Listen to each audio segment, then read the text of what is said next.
Ibig sabihin niyan, effective kayo at kayo ang meta kaya ginagaya. Kami nanggagaya din kami. Huwag naman kayo feel original lahat. Pagpasalamat mo yan dahil hindi lahat may kakayahang may bigay ng ganitong epekto. Naintindihan ko naman mga sinasabi mo, guess ko naman lahat yan eh. Paulit-ulit ng pagkopya sa content style niya at gusto lang niyang i-remind sa iba na gumawa ng sarili niyang identity. Hindi naman sinabi niya, siya lang yung pwede gumawa ng ganong content. Ano ba? Paulit-ulit na lang tayo dito.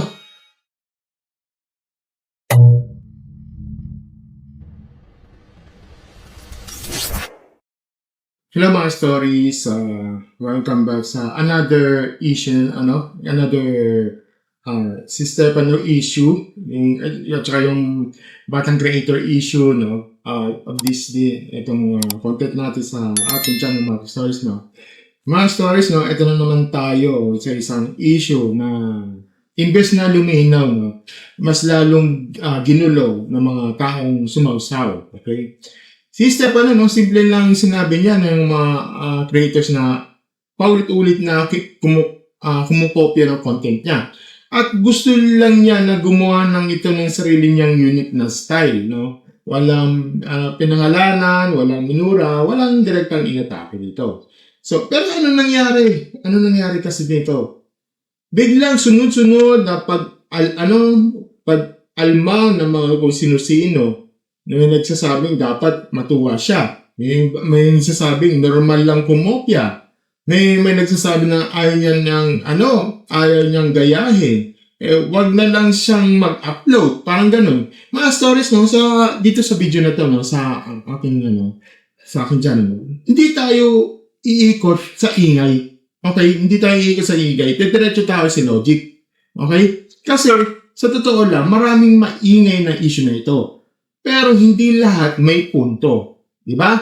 So, yan. Simulan na natin ang ating topic na ito. Sa isang natin. O nga pala, may playlist ako dyan. Hindi ko na Basta mayroon tayong na Stefano, batang creator issue. Yun yung. So, mayroon akong doon. May playlist ako doon. Hanapin nyo lang. Ngayon, basa na lang natin itong post na to, Sabi niya, unahin natin itong binahagi ni Ipap sa Pinas. Ito muna ng mismong payag ni Stefano. So, sa mga sa mga hindi nakakalam, ulitin natin yung pinimpayag niya. Sabi niya dito, I've seen multiple creators copying my content. At first, I found it fun and enjoy it. But they started doing it frequently. I believe everyone has their own potential and I'd rather see them create something unique instead. I just want them to know their limits and respect other creators' creative process. Yun yung sinabi niya. Matagal na, okay? So ngayon, ito na naman yung naging reaction dito. Ulitin natin yung kay Boss Toyo. Sabi niya, umayak yung bata dahil nabash siya sa page niya because of Stefano's post. Idol siya ng bata, idol niya si Stefano. Walang originality. Bakit siya lang yung gumagawa nun? Nakaka-copyright ba sa kanya yan? Yun. Ngayon, ito naman yung mula kay Soy Sadaw. Sabi niya, huwag kayong mabahala kung may gumaya sa inyo, Stefano. Ibig sabihin niyan, effective kayo at kayo ang meta kaya ginagaya. Pag wala nang gumaya sa inyo, doon kayo lalo mabahala. Ibig sabihin, outdated ang style nyo. Kahit sa mundo ng negosyo, nung wala pa tayo sa mundo, ganyan ang kalakaran. Hindi nyo na mababago yan. At galing ito kay Pio Balbuena. Sabi niya, yung issue ng panggagaya, hindi pa din matatapos yan. Yung batang content creator, nakatulong sa pamilya, niya. Kahit bata pa lang siya. Kami nanggagaya din kami. Huwag naman kayo feel original lahat. Hindi lahat kayo Diyos para maging original creator. Ang importante, may natutulungan at maraming napapasaya. Yung tambay cup na lang i-bash nyo, huwag yung bata. Okay, sige. Ito ang galing kay Aklas, sabi niya, yung epektibo ka, marami talaga gustong sumunod sa mga yapak mo. pagpasalamat mo yan dahil hindi lahat may kakayahang may bigay ng ganitong epekto. Kung ayaw nyo magaya content nyo, huwag nyo i-upload. For your eyes only na lang. Okay. Ngayon naman, ito mula kay maka-high blood, sabi niya dito, no? Naintindihan ko naman mga sinasabi mo, guess ko naman lahat yan eh. Kaso, mas masaya panoorin yung batang creator, Real Talk, nasasapawan ka lang kaya ganyan yung mga nasasabi mo, ganun talaga. Mas may dating kasi itong batang creator at nakakatuwa, hayaan mong gayahin kita habang buhay. Napaka. At dagdag pa sa subcomment, sabi niya, tapos sasabihin nyo, mahina ako, umitindi, pasensya na, hindi kasi ako nagpapanggap na tao. Sinasabi ko lang yung totoo, yung iba kasi kaya ka pinagtatanggol, akala kasi nila may pa-Gcash ka. Yung iba naman nagpapabangul lang, pero ang totoo, nakikisakay lang din yung gustong maging mabuti sa mata ng mga tanga. Okay. Ito ulitin ko yung kay Rosmar, ito yun, sinabi niya, sa mga nagbabash ng batang creator, konting papakataon naman. Bata yun, nade-depress na yung bata sa ginawa nyo. Normal lang naman yung kumopya ng idea, lalo ng trending ng isang bagay. Pagkain naman yan o business. At mula yung kay Rendon Rabador. Dapat matuwa yung Stefano yung ginagaya siya. Ibig sabihin, maganda yung content niya at ginagawang inspirasyon yung bata. Siguro itindihin na lang natin na ganyan kapag bagong sumisikat pa lang. Baka naninibago lang si Stefano. Ignorante kumbaga. Kung ayaw mong magaya ka, huwag ka nang lumabas ng bahay. Siguro mas ma-appreciate natin bilang nakakatanda na manghihingi ng pasensya ni Steph sa bata. Kasi kawawa at nababash at baka magkaroon ng masamang epekto. Yung matatanda nga hindi kinakaya ng bashing, lalo na yung bata, di ba? Mental health, mga bro, hindi biro yun. Maging mas sensitive sa mga comments at feedback, lalong influencers tayo at madami nakasubaybay. At yung sub-comments ni Rendon, sabi niya, edi pwede ko palang sabihin na, bawal na din maging motivational speaker at walang gayahan. Wala nang bibitaw sa mga salitang nakakamotivate. At isa pa, sabi niya, mas nakakatuwang panoorin yung bata sa tao lang. At may pa-motivate, bawal yun Pag may na-motivate. Okay, so yun. Yun yung mga comments niya sa ibang ilan sa mga influencers na nag-post niya sa social media. Ngayon mga stories, ito yung aking opinion ko dito. Diretso tayo dito. Una, ang problema sa karamihan sa reaction, hindi nila sinagot ang punto ni Stefano. Ang punto kasi ni Stefano ay simple lang. Paulit-ulit ng pagkopya sa content style niya at gusto lang niyang i-remind sa iba na gumawa ng sarili niyang identity. Diba? Hindi niya sinabi na siya na may-ari ng deadpan space Hindi niya sinabi na bawal ma-inspire. Hindi naman sinabi niya siya lang yung pwedeng gumawa ng ganong content. Ano ba? Paulit-ulit na lang tayo dito. Pero sige, kailangan paulit-ulit para gagawa ko ng playlist para dyan. Diba? Ang sinabi kasi niya, know your limits and respect others' creators' creative process. So bakit bigla mo nagsagot ang iba ay dapat matuwa ka. Dapat, normal kumopya. Kung ayaw mong gayahin, huwag ka mag-upload. Yung iba naman, may masaya panoorin yung bata. Mga stories, ibang usapan na yan Hindi na yan sagot sa issue yun Palusot na yan Diba? Sige. Valid na yung, sabihin, huwag iba siyang bata. Valid na yun, okay. Doon agree ako doon. Walang batang dapat durugin sa comment section dahil sa issue na hindi naman siya ang manghawak. Pero ang mali dito kay Boss Toyo para sa iba para bang si Stefano ang may kasalanan kung bakit nakakabash nagkakabashing. Hindi si Stefano ang nag-utos ng tao na mag-bash Hindi na niya pinangalan ng bata. Hindi siya nagmura. Hindi siya nanghamak. Ang totoong dapat tanungin nasaan yung mga adult sa likod ng content? Sino nag-iisip ng content? Sino nag-upload? Sino nag-decide na ituloy ang style kahit obvious ang sobrang dikit sa iba? Huwag nating ibalik yung huwag nating ibalik lahat kay Stefano yung responsibilidad na dapat nasa adults. At yung linya na sabihan, nakaka-copyright ba sa kanya yan? Diba? Sinabi niya, may na yung depensa dun ha. Kasi hindi lang naman legal copyright yung usapan dito eh. Creative identity ang usapan dito. Branding, execution, recall, signature. Yun lang yun, di ba?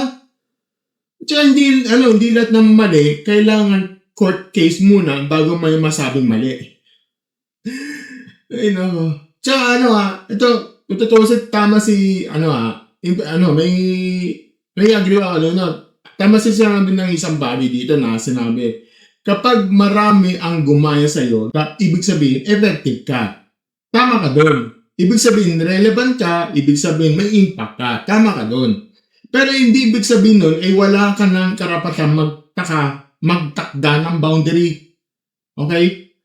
Hindi ibig sabihin wala ka ng karapatan magtakda ng boundary. Pero kasi ganito yan. Dahil ba sikat ang tindahan mo, okay lang ba gayahin ng iba pati pangalan, setup, timpla at branding mo? Siyempre hindi. So, compliment ang ma-inspire ka. Pero hindi compliment yung carbon copy ha. At hindi rin tama yung advice sa original creator ay mas mabahala ka pag wala nang gumagaya. Mali yun. Mas mabahala ka kapag ang kultura ng content creation ay wala ng respeto ng originality. Diba? Kaya ito yung isang logic na lagi kong binabantayan dito eh. Kapag may natutulungan, parang gusto mo ng ibang parang gusto ng iba buhay na mag-usapan tungkol sa tama at mali. Nakakatulong sa pamilya? Good. Oo. Nakakapagpasaya? Good. Oo. Pero ang tanong kasi dito, dapat ba itong gawing shield laban sa valid criticism? Hindi. Kasi maraming bagay nakakatulong eh. Pero hindi ibig sabihin tama ang proseso. At yung linyang sabi niya, kami nanggagaling kami. Yan yung sabi ni Pia Balbuena. To be honest, hindi yan depensa. Aminin na natin, admission yan na normal lang nilang initignan ang panggagaya at yan ang delikado dito. Hindi rin kailangan maging Diyos para magkaroon ng original take. Ang kailangan lang ay respeto at effort. Okay? At saka yung real talk mga stories, isa to sa pinakamasamang advice na pwede mong ibato sa isang creator. So dahil nag-upload ka, wala ka ng karapatang magsalita kasi kapag kinopya ka, ganun ba yun? Kasi by that logic, wag ka na magnegosyo dahil may nanggagaya. Wag ka na magsulat dahil may nangongopya. Wag ka na mag-invento kasi dahil may magnanako ng idea. Hindi ganyan ang tamang mindset Hindi ganyan ang tamang mindset. Ang pagpo-post online, hindi waiver na pumayag ka nang kopyahin ka. At ang pag-call out sa panggagaya, hindi pang-arte. Self-respect yan. Tsaka ito naman yung pinaka-practice sasabihin ko kay Maka-High Blood. Ito yung linyang masaya panoorin at sasapawang ka ay hindi argumento yon. Personal preference lang yan, okay? Pwedeng mas masaya para sa'yo, pwedeng mas cute para sa'yo, pwedeng mas entertaining para sa'yo. Pero hindi binabago yung opinion mo sa usapan tungkol sa originality. At yung, hayaan mong gayahin kita habang buhay. Mga stories, kung may isang linya na talagang magpapatunay sa problema, ayun na yun. Denial. Proud pa yan. Diba? Ang panggagaya ng walang guilt, tapos ipinagmamalaki pa, ay malinong ebidensya ng bagsak ng creator ethics. Diba? Ito naman yung kay Rosman, Ito yung sabi ko lagi. Pwede kang tama sa puso, pero mali sa logic. Okay? Tama siya sa part na wag iba siyang bata. Oo, wag gawing laruan ng internet sa mental health ang meron din. Agree ako doon. Okay, agree ako doon sa yung part na yon, yung wag iba siyang bata, wag gawing laruan ng internet dahil ang mental health ng menor de edad. Oo. Ang mali ka lang kasi dito, ang mali lang niya is normal lang naman kumopya ng idea lalo kung trending. Mali yun. Mali yung linya yun. Kasi ang normal, ang normal ay ma-inspire. Ang normal ay sumabay sa trend na may sarili mong atake. Ang normal ay kumuha ng konsepto at lagyan ng sariling twist. Diba? Ang hindi normal ang hindi normal, dapat in-normal sa same formula, same expression, same timpla, same recall, same aura. Tapos, minimal lang yung sariling ambag. Pag ganyan yan, hindi na yan simpleng trend. Template campaign na yan. Diba? Copying template. Templation. Yun. Ito naman kay Rendon Ito, sabi niya, kung ayaw mo magaya, huwag ka na naman lumabas ng bahay. Ay, ano yun Again, slogan yan, hindi argument. Yung sinabi niya, yung kung ayaw mong magaya, huwag ka nang lumabas ng bahay. That's the slogan, hindi argument yun. Parang sinabi mo na kung public ka, huwag ka nang karapatang mag-discomfort kapag kinokopya ka. Mali yun. Okay, mali yun. Kasi, tapos yung comparison niya, yung motivational speaker, may na rin. May na rin yun. Bakit? Kasi ang motivational speaker ay genre. Okay? Kapag commentary, gaming, cooking, yung pagluluto, di ba? Genre yan. Ang issue kay Stefano, hindi genre, ang issue ay specific na specific content identity at execution. Magkaibang bagay yon. At yung mas nakakatawang panoorin yung bata, okay, opinion mo yan, di ba? Na sinabi mo na nakakatawang panoorin bata, opinion mo na talaga yan. Pero wala pa rin ang sagot yung tanong na may sariling identity ba o wala. Di ba? At saka ito yung pinaka-puso sa opinion ko dito, mga stories. Yung mga stories pwedeng sabay sa totoo na dalawang bagay. Huwag i-bash yung bata, oo. At saka yung valid of concern ng original creator ng panggagaya. Okay? So, ayan, valid yun, okay. Pero hindi kailangan pumili na ng isa lang. Ang problema sa maraming reaction dito, ginagamit nila ang awa sa bata para patahimikan ang usapan tungkol sa originality. At kung kapag ganyan ang ending, mapapabayaan ng tama, natatapakan ng role ng adults, at gagaslight pa ng original gagaslight pa ng original creator. Hindi dapat ganun, diba? Ko dito, practical advice ko dito sa lahat ng content creators, kung inspired ka, magdadagdag yung sarili mo. Kung inidol mo creator, dapat okay lang humanga, okay lang mag-inspire, okay? Okay lang magsimula ng influence, no? Kung ikaw kung may if ever na nag-idolize ka ng isang creator, okay lang yan, okay lang humanga, okay lang mag-inspire, okay lang magsimula ng influence, okay yon. Pero ang gawing permanent address ng style ng iba, dapat sa umpisa pa lang yan after that, hanapin mo ang sariling boses mo. Lagyan mo na ng sariling catchphrase, sariling kwento, sariling atake, sariling ending, at sariling mundo. Okay? Kasi, ang tunay na creator, hindi lang magaling gumaya, magaling mag-evolve. Diba? Diba? Kaya ako Kaya sa akin kasi, simula simula yung parang low video into high video. Na-improve ko naman yan. Kaya napapansin mo, iba-iba yung pati thumbnails ko, pati yung mga titles ko, nag-i-improve yan. Okay? Sa mga stories, ito ang aking bottom line ko dito, final thoughts ko dito. Sa issue na ito, para sa akin, maraming nag-react pero konti lang talagang sumagot sa punto ni Stefano. Ang pinaka-basic dito na katotohanan dito ay may karapatan ng isang creator na magsalita kapag nararamdaman niyang paulit-ulit ng kinokopya at pinaghirapan niyang style. Diba? Hindi yan pagiging mayabang, hindi yan pagmamay-ari ng buong internet, at hindi yan pagiging anti-inspiration.